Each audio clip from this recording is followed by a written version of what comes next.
Hello everyone and welcome back to our new video. Well, are you seeing account blocked instead of suspended? This usually means a more serious restriction, but you may still have options. So in today's small tutorial, we're gonna go through how to actually fix account blocked on Vinted in the new version 2026. Fast and easy as usual. Let's get started. So before even going through the app or the website, check for any email notifications. Look for details about the block reason. Then we can go through the Vinted app or website. So all we're gonna do is go through Vinted.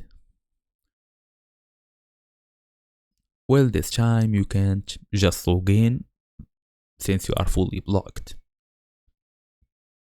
So we're gonna go through the profile, then go all the way down till you see this help center.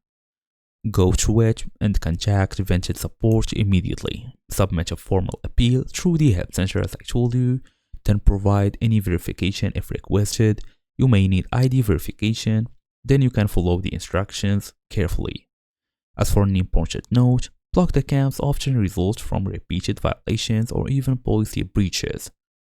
So what not to do at this point? Don't create another account and don't even try to bypass the restrictions. As for like a bonus pro tip, respond quickly and professionally, then clear communication increases your chances of any basically unblocking by the Vinted support or the Vinted staff as well. So thank you all for watching and I will see you all in the next video.